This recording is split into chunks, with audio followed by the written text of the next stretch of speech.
Shane वेनलोग नशे में डूबा हुआ आधी रात को गाओतू के अपार्टमेंट की ओर पैदल चला जा रहा था। उसके कदम लड़खड़ा रहे थे, आंखों में खालीपन था। रास्ते में लोग उसे अजीब नजरों से देख रहे थे, कोई परेशान था तो कोई डरकर दूर हट रहा था। लेकिन शेन को किसी की परवाह नहीं थी, उसे खुद का भी होश नहीं था। दर्द, नशा और अकेलापन मिलकर उसे ऐसे मोड़ पर ले आए थे जहां उसे यह भी समझ नहीं आ रहा था कि वह क्या कर रहा है और क्यों।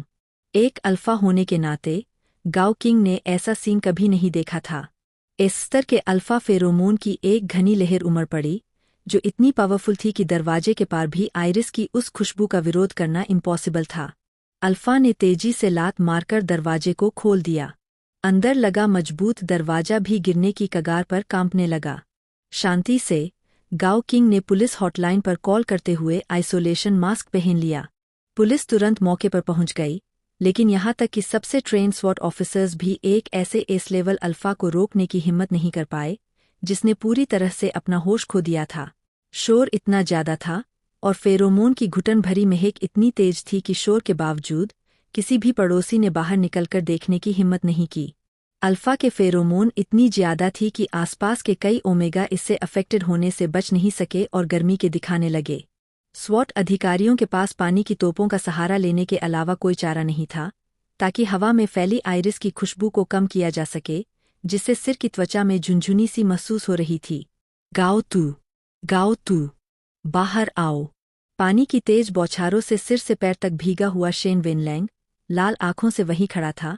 उसकी सांसें इरेगुलर चल रही थी और वह जोर जोर से गाओतू का नाम पुकार रहा था, मानो कोई अकेला भेड़िया लोहे के जाल में फंसकर घायल होकर कराह रहा हो। उसने कैजुअल कपड़े पहने हुए थे, उसका चेहरा इमोशनलेस, उसकी आंखों पर एक धुंधली सी छाया हुई थी। वह होश में नहीं था जैसे ही उसने पूरी ताकत से अपने शरीर को मजबूती से बंद दरवाजे पर पटका। गाओ तू। पुलिस ने लापरवाही से आगे बढ़ने की हिम्मत नहीं की। वे केवल दूर से पानी की बौछारें मारकर फेरोमोन की खुशबू को कम करने की कोशिश करते रहे, साथ ही अपार्टमेंट के अंदर मौजूद गाओ किंग से फोन पर संपर्क बनाए रखा। कमान का एक ऑफिसर बीटा पुलिस अधिकारी था। उसने गाओ किंग से पूछा, गाओ तू कौन है? मेरे भाई, गाओ किंग ने उत्तर दिया। क्या वह इस अल्फा का साथी है? नहीं, बस एक सहकर्मी। गाओ किंग ने पहले तो इनकार किया, लेकिन थोड़ी देर सोचने के बाद उसने जल्दी से कहा, मेरे भाई, इस कमीने के बीच एक बार इनएप्रोप्रिएट इंटीमेट रिलेशनशिप्स था। लब पार्टनर नहीं है। यह पागल आदमी लंबे समय से हमारा पीछा कर रहा था और हमें परेशान कर रहा है। मैंने पहले भी पुलिस में इसकी शिकायत की है। मुझे लगता है कि आपके पास इसका रिकॉर्ड होना चाहिए, लेकिन वह सज्जन कुछ ठीक नहीं लग रहे। तो अब हमें क्या करना चाहिए? गाओ किंग ने घबराकर पूछा और उस दरवाजे के पैनल को घूरने लगी जो टूटने की कगार पर था। मास्क पहने होने के बावजूद भी उसे शेन वेनलैंग से आती हुई नीचता की बदबू साफ महसूस हो रही थी। अगर यह सिलसिला और देर तक चलता तो 2 मिनट से भी कम समय में शेन वेनलैंग दरवाजा तोड़कर अंदर आ आता। आपका भाई कहाँ है? वह यहाँ नहीं है। कहाँ है वह? उसके ठिकाने का इस मामले से क्या लेना देना है? गाओ किंग ने ऊंची आवाज में कहा। ऑफिस जी, क्या आप यह सुझाव दे रहे हैं कि मेरा भाई इस पागल से इस हालत में मिले? गाओ किंग ने बातचीत की कोई गुंजाइश छोड़े बिना गुस्से के साथ इनकार कर दिया। यह बिल्कुल ठीक नहीं है। नहीं, हमारा मतलब वो नहीं है, ऑफिस ने समझाया। तो बस आपसे ये जानकारी चाहता था कि आपका भाई घर के अंदर है या नहीं। अगर वो यहाँ नहीं है, तो अगर ये आदमी घर के अंदर चला भी जाता है, तो कम से कम आगे कोई झगड़ा नहीं होगा। साथी की तलाश के दौरान अल्फा को अपने ओमेगा को खोजना होता है। ऐसी समय में वे किसी और से सीधे टकराव में शामिल नहीं होते। दूसरे शब्दों में, उनक हाइपरसेंसिटिविटी पूरी तरह से अपने ओमेगा को न ढूंढ पाने के कारण ही उत्पन्न होती है। वह यहाँ नहीं है, गाओ किंग ने गुस्से से कहा। मेरे भाई का अपना साथी है। उसका उस कमीने से बहुत समय से कोई लेना देना नहीं है। बकवास। एस लेवल अल्फा की सुने शक्ति तेज थी। दरवाजे के पार से भी शेन वेनलैंग ने उसके शब्द एक एक करके सुन लिए, जैसे कोई शार्क खून की गंध सूंघती है। उसका चेहरा गंभीर हो गया और उसकी खूबसूरत आंखों में गुस्सा और वासना की एक खतरनाक लाल रोशनी भड़क उठी। गाओ तू को बाहर आने दो। तुम्हें गाओ तू को बाहर आने देना होगा। मैं उसे देखना चाहता हूँ लेकिन वह तुमसे मिलना नहीं चाहता। दरवाजे पर बार बार हो रही जोरदार दस्तक अचानक बंद हो गई। गाओ किंग का दिल जोर से धड़कने लगा। उसने अपनी सांस रोक ली और उस दरवाजे को घूरने लगी। तभी अचानक उसके कानों में एक जबरदस्त धमाके की आवाज गूंजी। एक ही जोरदार मुक्के से क्रोधित अल्फा की मुट्ठी लकड़ी के दरवाजे को चीर गई। सफ़ेद उंगलियां टूटे हुए छेद से बाहर निकली हुई थीं। पीली त्वचा हड्डी पर कसकर खिंची हुई थी। लकड़ी के नुकीले टुकड़ों से खरोंच और कटी हुई थी, जिससे खून का एक भयानक निशान बन गया था। खून धीरे धीरे उसके हाथ के पिछले हिस्से से रिस रहा था, लेकिन शेन वेनलैंग को इसकी बिल्कुल भी परवाह नहीं थी। उसकी उंगलियां छेद से बाहर निकलीं, दरवाजे के हैंडल को पकड़ा और उसे जोर से नीचे की ओर खींच दिया। यह माहौल को बिगड़ते देख ऑफिस ने चिल्लाकर आदेश दिया। तब तक अपनी अपनी जगहों पर डटे हुए स्वॉट ऑफिस अचानक आगे बढ़ गए। पल भर में स्थिति नियंत्रण से बाहर हो गई। पसीने से तरबतर डॉक्टर ने ठंडे मेडिकल केस से बेहोशी की दवा से भरी एक पहले से तैयार सिरिंज निकाली और उसे अपने बगल में खड़े ऑफिस के हाथों में थमा दिया। कोई और चारा नहीं, बेहोशी की दवा वाली बंदूक का इस्तेमाल करना होगा, लेकिन इतने सारे लोगों के साथ हमारे लिए ठीक से निशाना लगाना मुश्किल है। धत तेरे की, तो जल्दी करो और मदद के लिए एक स्नाइपर को बुलाओ। ओह जरूर। एक पतला और आकर्षक हाथ अचानक आगे बढ़ा और उसने सिरिंज उठा ली, जो कूलर की ठंडक से अभी भी जमी हुई थी। एक शांत स्वर में धीमी आवाज हवा में गूंजी, बस यही उम्मीद करते हैं कि यह बेवकूफ ज्यादा हिलेगा डुलेगा नहीं, वरना कहीं गलती से मैं उसकी आंख में गोली मार दूं। डॉक्टर और ऑफिस ने अचानक से अपना सिर घुमाया और तभी उनके सामने एक अजनबी का खूबसूरत, बेहद अट्रैक्टिव लग रहा था हुआ योंग ने अपना हाथ उठाया और बड़ी आसानी से शेन वेनलैंग के कंधे पर निशाना साधा। बिना जरा भी हिचकिचाए उसने ट्रिगर दबा दिया। एक तीर भीड़ के बीच से होकर गुजरा, हवा में सीटी बजाता हुआ शेन वेनलैंग के कंधे में जा लगा। हुआ योंग ने अपने बगल में खड़े दो पूरी तरह से हैरान बीटाओं को आंख मारी और कहा, मुझे किसी ने यह जिम्मेदारी सौंपी है और मैं बस उनकी आज्ञा का पालन कर रहा हूँ, इससे ज्यादा कुछ नहीं। धन्यवाद की कोई जरूरत नहीं है। मेरा नाम लिटिल व्हाइट डोव है। बेहोशी की दवा का असर तुरंत हो गया। ऑफिस वहीं जम गया और उस खूबसूरत नौजवान को देखता रहा, जिसने अभी अभी अपना परिचय लिटिल व्हाइट डोव के रूप में दिया था, और वह बड़ी आसानी से झुककर वहां मौजूद सभी लोगों से लंबे अल्फा को अपने कंधे पर लाद लिया।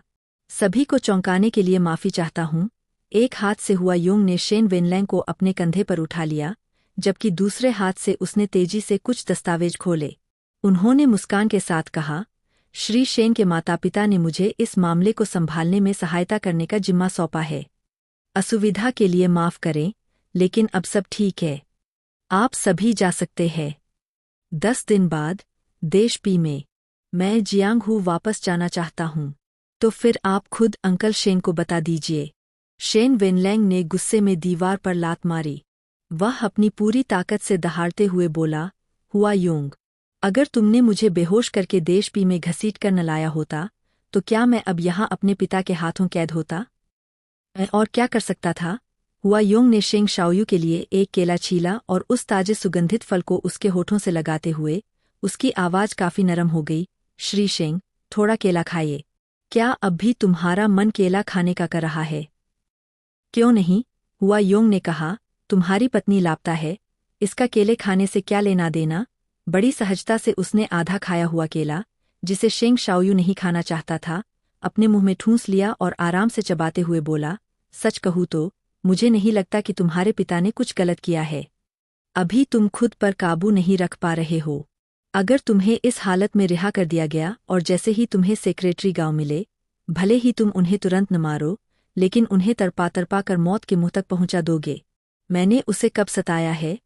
शेन वेनलैंग ने पलटवार करते हुए गुस्से में अपना पैर फिर से दीवार पर पटका। हुआ योंग ने फोन को अपने कान से थोड़ा दूर रखा, दूसरी तरफ से ही तेज आवाज के शांत होने का इंतजार किया, फिर रिसीवर को कान के पास लाया। एक मुस्कान के साथ उसने धीरे से कहा, अगर तुमने उसे कभी सताया ही नहीं, तो तुम्हें क्या लगता है कि उसके गर्भ में पल रहा बच्चा कहाँ से आया? तुम्हें तो उसके पेट में पल रहे बच्चे के बारे में भी पता है। इसीलिए तो मुझे बाहर जाकर उसे ढूंढना ही होगा। शेन वेनलैंग ने बेचैनी से अपने बालों में उंगलियां फिराईं, हर हरकत में घबराहट झलक रही थी। हुआ यूंग, तुम्हें मुझे विदेश वापस नहीं भेजना चाहिए था। तुम्हें मुझे उस बूढ़े आदमी के पास वापस नहीं छोड़ना चाहिए था। गाओ तू को मेरे फेरोमोन की जरूरत है। मुझे जल्दी से यहाँ से निकालो। धिक्कार है। हुआ योंग को भी देश पी के उस कुख्यात सरगना से कोई खास लगाव नहीं था, लेकिन चूंकि यह अनुरोध यिंगी की तरफ से आया था, इसलिए वह मना नहीं कर सका। उसने लाचारी से आह भरते हुए कहा, वेनलांग, मुझे भी यह काम किसी ने सौंपा है। शायद तुम्हें खुद अपने पिता से बात करने की कोशिश करनी चाहिए। शेन वेनलैंग ने कहा, बातचीत? भला कोई इंसान किसी जानवर से कैसे बात कर सकता है? वो बूढ़ा आदमी बिल्कुल भी इंसान नहीं है। मैंने उसे अभी तक मारा नहीं है, ये तो बस मेरी नरमी है। मैं उससे बात क्यों करूं? हुआ योंग, मुझे यहाँ से जल्दी निकालो। क्या तुम भूल गए कि मैंने पहले तुम्हारी मदद कैसे की थी? माफ़ कीजिएगा, हुआ योंग ने शांत से उत्तर दिया, फ्यूचर में मैं आपका एहसान जरूर चुकाऊंगा, लेकिन इस बार मैं सचमुच ऐसा नहीं कर सकता। शेन वेनलैंग तुरंत गुस्से हो गया और अपनी लैंग्वेज में गालियों की बौछार करने लगा। हुआ योंग ने अपना आपा नहीं खोया। उन्होंने शेन वेनलैंग की बातें कई मिनट तक सुनी और धीमी आवाज में कहा, वेनलैंग, यह मामला तुम्हारा पारिवारिक मामला है। मेरे पास इसमें इंटरफेरेंस करने का कोई अधिकार नहीं है। लेकिन चिंता मत करो, अगर तुम अपने पिता से बात नहीं करना चाहते तो कोई बात नहीं। अगर तुम बाहर निकलना चाहते हो तो हंगामा करो। मैं तुम्हारी मदद नहीं कर सकता, लेकिन अगर तुम काफी हंगामा करोगे तो कोई न कोई तुम्हारे लिए दुखी जरूर होगा। कौन जाने, हो सकता है वह तुम्हें खुद छुड़ाने आ जाए। क्या यह सबके लिए सबसे अच्छा परिणाम नहीं होगा? तुम्हारा इससे क्या मतलब है? कुछ खास नहीं, हुआ योंग ने अपना केला खत्म किया और छिलका फलों की ट्रे में फेंक दिया। एक हल्की सी आह भरते हुए उन्होंने कहा, वेनलांग, कुछ बातें हैं जो मैं अभी तुम्हें नहीं बता सकता, लेकिन मुझे लगता है कि आज तुम्हारे और तुम्हारे पिता दोनों के लिए जरूरी नहीं कि बुरी ही हो। खूब हंगामा करो। जितना ज्यादा शोर होगा उतना ही अच्छा होगा। बिना विनाश के निर्माण नहीं हो सकता, यह बिल्कुल सच है। जब उसे होश आया तो उसने खुद को पी कंट्री में शेन परिवार के एक कमरे में बंद पाया। शेन वेनलैंग के लिए यह स्थान बिल्कुल भी अनजान नहीं थी। यह वही जगह थी जहां उनके ओमेगा पिता को उनके जीवित रहते हुए कैद रखा जाता था।